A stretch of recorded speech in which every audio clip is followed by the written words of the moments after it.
আমাদের প্রিয় ভাই আবু জাফর মোহাম্মদ ইকবাল ভাই, তিনি ইসলামী সমাজের একজন একনিষ্ঠ দায়িত্বশীল ছিলেন। গত বুধবারের রাত তিনি আল্লাহর ডাকে সাড়া দিয়ে চলে গেছেন। অল্প কিছুক্ষণের মধ্যেই ওনার নামাজে জানাজা অনুষ্ঠিত হবে। জানাজার পূর্বে সংক্ষিপ্ত আকারে কিছু কথা বলবেন ইসলামী সমাজের সম্মানিত আমির হযরত সৈয়দ হুমায়ুন কবির। আসসালামু আলাইকুম ওয়া রাহমাতুল্লাহ। আমরা মহান রব আল্লাহ তাআলার শুকর আদায় করি, বলি আলহামদুলিল্লাহ। রাসূল করিমের উপর দুরূদ পাঠ করি সাল্লাল্লাহু আলাইহি ওয়াসাল্লাম। সম্মানিত উপস্থিতি, প্রিয় মুসলিম ভাই সব, কুল্লু নাফসিন যায়কাতুল মাউত, প্রত্যেক প্রাণীকে মৃত্যুবরণ করতে হবে। আমাদের প্রিয় ভাই আবু জাফর মোহাম্মদ ইকবাল সাহেব দুনিয়া থেকে চিরবিদায় গ্রহণ করেছেন। আল্লাহর ডাকে সাড়া দিয়ে তিনি আল্লাহর পথে মুজাহিদ হিসাবে দীর্ঘদিন কাজ করার পর চলে গেছেন। আমাদের এই প্রিয় ভাই আল কোরআন গবেষক ছিলেন। তিনি আল কোরআনকে গবেষণা করে যা বলছেন, এই কথাগুলি কেউ ডিনাই করার মতো এই বিশ্বে কেউ নাই।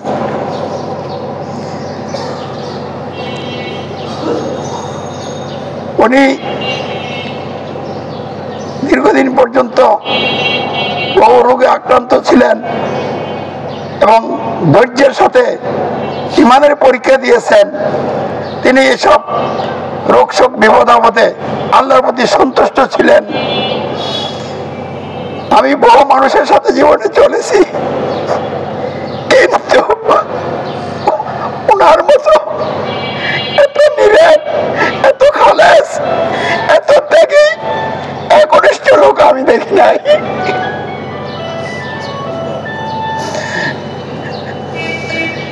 আল্লাহ ওনাকে ক্ষমা করে জান্নাতি মাহশে কবুল করে বিশেষ মর্যাদা দিয়ে জান্নাতে রাখবেন, এই আশাবাদ ব্যক্ত করছি এবং আল্লাহর কাছে এই জন্য দোয়া করছি। মালিক, তুমি মেহরবানি করে তাকে জান্নাতের উচ্চ আসনে স্থান দিয়ে দিও। উনি জীবনের সকল ক্ষেত্রে, সমাজ ও রাষ্ট্র সহ জীবনের সকল ক্ষেত্রে সার্বভৌমত্ব, আইন বিধান এবং নিরঙ্কুশ কর্তৃত্ব আল্লাহর গ্রহণ করেছিলেন। তিনি ঘোষণা দিয়েছিলেন, আমি কোন মানুষের সার্বভৌমত্ব, আইন বিধান, শাসন, কর্তৃত্ব মানি না, মানবই না। তিনি ঘোষণা দিয়েছিলেন, আমি সার্বভৌমত্ব, আইন বিধান, নিরঙ্কুশ শাসন, কর্তৃত্ব মানব একমাত্র আল্লাহর। রব্বুনা আল্লাহ, আল্লাহু আকবার। এবং এরই পরে তিনি মরণ পর্যন্ত দৃঢ় ছিলেন। তিনি সমাজ ও রাষ্ট্র সহ জীবনের সকল ক্ষেত্রে একমাত্র আল্লাহর দাসত্ব, আনুগত্য ঘোষণা গ্রহণ করেছিলেন। গায়রুল্লাহর ঘোষণা, মানুষের দাসত্ব, মানুষের আনুগত্য ত্যাগ করেছিলেন এবং আশহাদু আল্লা ইলাহা ইল্লাল্লাহ সাক্ষ্য দেওয়ার উপরে দৃঢ় ছিলেন। তিনি মানুষের দৃঢ় আইন বিধানের ভিত্তিতে নেতৃত্ব দানকারী সকল প্রকার নেতা নেতৃত্বের আনুগত্য ত্যাগ করেছিলেন এবং জীবনের সকল ক্ষেত্রে শর্তহীন আনুগত্য একমাত্র আল্লাহ রাসূল সাল্লাল্লাহু গ্রহণ করেছিলেন এবং এর উপরে সাক্ষ্য দিয়েছিলেন আশহাদু আন্না মুহাম্মাদার রাসূলুল্লাহ। জীবনের সকল ক্ষেত্রে রাসূলের আনুগত্যের উপরে তিনি প্রতিষ্ঠিত ছিলেন এবং তিনি ইসলাম প্রতিষ্ঠার জন্য অগ্রগামী মুজাহিদ হিসেবে দীর্ঘদিন দায়িত্ব পালন করেছেন। ওনার অনেক বক্তব্য ফেসবুকে এবং ইউটিউবে আপনারা পাবেন। উনি সর্বশেষ একটা বই লিখেছেন। এই বইটা আমরা সকলে পড়ার জন্য আন্তরিকভাবে চেষ্টা করবো ইনশাল্লাহ। এই মুহূর্তে আর বেশি লম্বা কথা বলা আমরা সমীচীন মনে করছি না এবং সময় হাতে নাই, কারণ তার আরেকটি জানাজা জোহরের সালাতের পর মসজিদে হবে। যারা ওনার আপনজন আপনারা মসজিদে ওনার যখন জানাজা হবে তখন সামিল হবেন। আর এখন আমরা বিভিন্ন কাজ মুলতবি রেখে এখানে আসছি, যে আমরা একটা জানাজা দিয়ে আমরা চলে যাব। আমরা নিজেরা সকলে ওনার জন্য আন্তরিকভাবে দোয়া করি, আল্লাহ ওনাকে ক্ষমা করুক, জান্নাতি মেহমান হিসেবে কবুল করুক, বলে না আমি। আর ওনার আত্মীয় স্বজন আপনজন যারা আছেন, আপনাদের দৃষ্টি আকর্ষণ করে বলছি, উনি আপনাদের সাথে চলাফেরা করেছেন। তার যেহেতু যিনি খুব বলিষ্ঠ লোক ছিলেন, ন্যায় ব্যাপারে তিনি কারোর ছাড় দিয়ে কথা বলতেন না, এই জন্য তার কথাবার্তা, আচার ব্যবহার, লেনদেনে যদি কারো মনে কোনো কষ্ট লেগে থাকে, আশা করি কারো কষ্ট নাই, তারপরে যদি মনে কোনো কষ্ট লেগে থাকে আপনারা মেহেরবানি করে তাকে ক্ষমা করে দিবেন। আর উনি যে পজিশনের লোক, আর এত বড় শারীরিক সমস্যা হওয়ার পরও চিকিৎসার জন্য আল্লাহর উপরে নির্ভরশীল ছিলেন, টাকা পয়সার জন্য সে কাউকে কিছু বলতেন না, আল্লাহর কাছে বলতেন, আল্লাহ তার জন্য প্রয়োজনীয় ব্যবস্থা করে দিতেন। যখন টাকার প্রয়োজন হয়েছে তখন এমনি তার জন্য টাকা চলে আসতো। এত বড় আল্লাহর প্রতি ভরসাকারী তাকওয়াশীল লোক অত্যন্ত কঠিন। আর আমাদের ইসলামী সমাজের ভাই বন্ধুরা যারা আছে, আপনাদের সাথেও তার কথাবার্তায় যদি আপনারা কেউ মনে কষ্ট পেয়ে থাকেন, তাকে ক্ষমা করে দিবেন। আমার মনে হয় তিনি 1 টাকাও ঋণ রেখে মৃত্যুবরণ করেন নাই। তারপরে যদি ঋণের বিষয়টি সে থাকে, আমার সাথে যোগাযোগ করবেন। আমি আমির হিসাবে, তিনি একজন ইসলামী সমাজের কেন্দ্রীয় নেতা হিসেবে তার কোনো লেনদেন থাকলে আমিও পরিশোধ করার জন্য প্রস্তুত আছি। আর ওনার একমাত্র ছেলে এবং তার আপনজন আত্মীয়স্বজন যারা আছে, তারা তো আসেনি।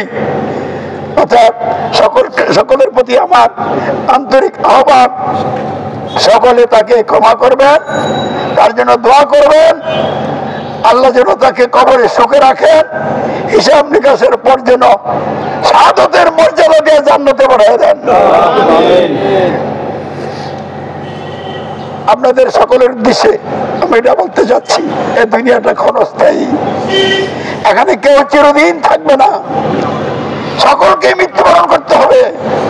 কিন্তু কবরে যে যদি আমরা বিপদে পড়ে যাই, হিসাব নিকাশের জন্য যদি বিপদে পড়ে যাই, আমরা যদি জান্নাতের মেহমান হতে না পারি, জাহান্নামী হয়ে যায়, এমন বিপদ, মহাবিপদ, ওই বিপদ থেকে কেউ রক্ষা করতে পারবে না।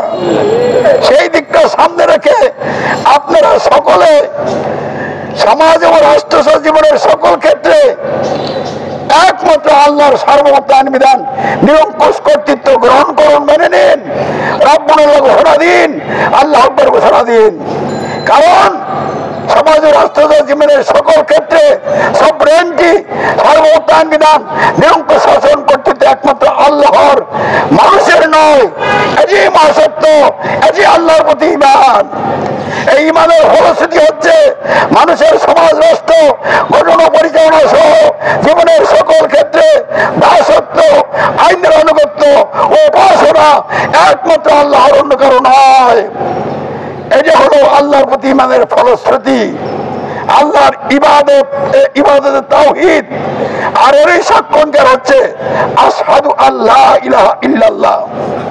এবং এরই বাস্তবায়নে মানুষের সমাজ রাষ্ট্রকরণ পরিচালনা সহ জীবনের সকল ক্ষেত্রে শর্তহীন আনুগত্য, অনুসরণ, অনুকরণ একমাত্র হযরত মুহাম্মদ সাল্লাল্লাহু আলাইহি ওয়াসাল্লামের, অন্য কারণ হয়। এরই সাক্ষ্যকার হচ্ছে আশহাদু আন্না মুহাম্মাদার রাসূলুল্লাহ। এই বিষয়টি যারা গ্রহণ করবে তারা আর কোনো ক্ষতির মধ্যে থাকবে না, এটা আল্লাহরই ঘোষণা। আর এই বিষয়গুলির বিপরীত যে বিষয়গুলো, মানুষের সার্বভৌম কর্তৃত্ব, মানুষের বানানো আইনের আনুগত্য, মানুষের দাসত্ব, গাড়ির উপাসনা, মানুষের তৈরি আইনের ভিত্তিতে নেতৃত্বকে নেতা বা সরকার আনুগত্য, ঐসব অনুকরণ, এগুলি যারা মেনে চলবে নিশ্চিত তাদের ঠিকানা হবে জাহান্নাম। তাদের কোনো আমল কবুল হবে না, যা আমল করবে সব আমল বিনষ্ট হয়ে যাবে, ধ্বংস হয়ে যাবে। এটা আমার কথা নয়, পবিত্র আল কোরআনে আল্লাহ বলে দিয়েছেন। বন্ধুরা আমার, বাংলাদেশে সমাজ এবং রাষ্ট্রকরণ পরিচালনায় গণতন্ত্রের নামক মানবোচিত ব্যবস্থা প্রতিষ্ঠিত। এই ব্যবস্থার মাধ্যমে বলা হচ্ছে জনগণ সকল ক্ষমতার উৎস বলেন নাউজুবিল্লাহ। এই ব্যবস্থার মাধ্যমে আইন বিধানের দায়িত্ব এমপিদের হাতে তুলে দেওয়া হয়, শাসন কর্তৃত্বের ভার মন্ত্রীদের হাতে তুলে দেওয়া হয়, তারা গ্রহণ করে এগুলি কুফর এবং শিরক। এই বাংলাদেশের মানুষ গণতন্ত্র গ্রহণ করে মেনে এই কুফর এবং শিরকের মধ্যে ডুবে আছে। উনি গণতন্ত্রের বিরুদ্ধে বিদ্রোহ করেছিলেন, অন্য কোন তন্ত্র গ্রহণ করেন নাই। গণতন্ত্র, রাজতন্ত্র, সমাজতন্ত্র, সামরিকতন্ত্র, একনায়কতন্ত্র, যত তন্ত্র মন্ত্র আছে, জাহিলিয়াত, জাহান্নামের পথ, ওইসব পথ গ্রহণ করে কেউ জান্নাতে যেতে পারবে না। তাই আমি আপনাদের সকলকে উদাত্ত আহ্বান জানাচ্ছি, উপস্থিত অনবস্থিত দেশবাসী, বিশ্ববাসী সকলকে আহ্বান জানাচ্ছি, আপনারা মৃত্যুর কথা স্মরণ করে, আখিরাতের কথা স্মরণ করে তন্ত্র মন্ত্র মানবোচিত ব্যবস্থা ত্যাগ করেন, ইসলাম গ্রহণ করেন, ঘোষণা করেন সার্বভৌমত্ব আইন বিধান কর্তৃত্ব কোনো মানুষের মানি না, মানব না।